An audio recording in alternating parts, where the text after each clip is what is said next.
So let's assume that you're making a website and you're not using another service like Squarespace or WordPress. You just have HTML, CSS, JavaScript, and a server.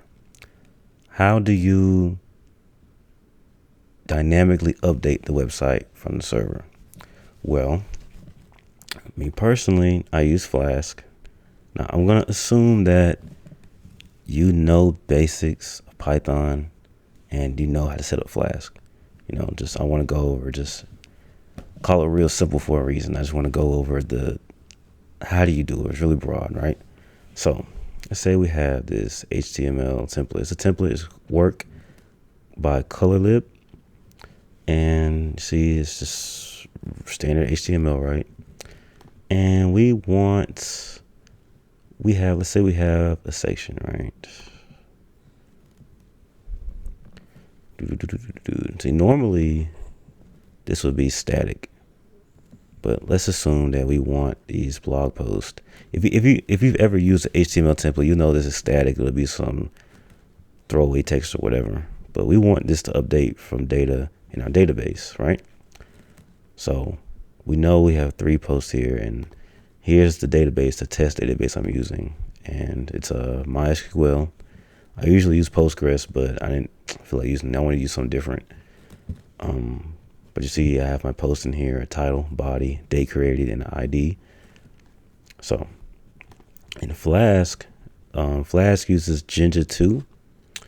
I'm not going to go in depth in that video. I'm going to assume we know the basics of Jinja 2. So how you would do it, just specifically this, right? So we have a class in our main app.py where we have our Flask app at. We'll make a class called post, and it inherits from db.model, the db.model class that comes with SQL Alchemy, Flask-SQL Alchemy specifically. And we pretty much just make the what's the word I'm looking for? We pretty much make the properties that are in the for this post in here that line up with what's in the database, the data types in the database. So like we have a title, body, and date created. That's a variable character of 100, and then text timestamp. We're going to do the same thing for our class here: ID, title, body, date created, same data types, everything. Just pretty much a copy. And then we have the repr function here, which pretty much just how we want to represent it when we print it out. So from here we have our root. I don't know the proper term for this. I'll refer to it as the root of the website. And like I said, I assume we know how to use Flask, and you know that this is how you get a request. You put this on a server, of course. So when you go to the root, which I'm running it on my local machine here, which will be here, I'm gonna make a new variable called blog post, and then we're gonna query 3 posts. I'm using air quotes here from our database, and you see the syntax here is post, which is the class we made.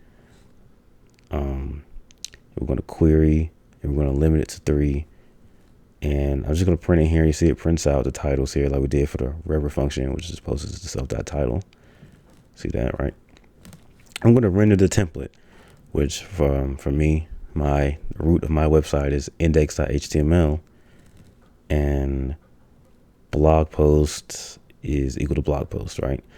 Now, which is the blog post we just made. Now, what that means is when we come here where Jinja is, when we reference blog post here, it's going to look for that keyword, and note the syntax. It's a Jinja 2 for loop.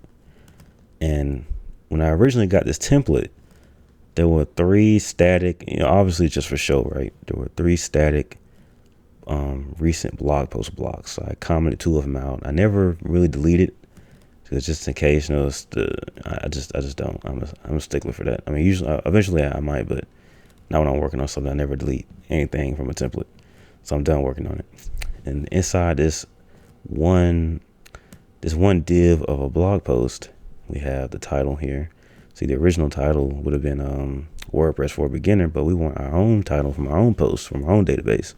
So you see the Jinja syntax is the two brackets post.title, which again lines up with our class title body, post.title, post.body, and truncate. I do that to give the appearance of a preview. So if it's over 40 characters, it'll truncate. It won't even show up to give the,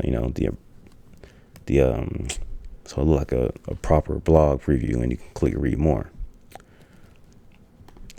And that's pretty much it. It's really that simple. There's really nothing crazy to show. Yeah, that's it. Real simple.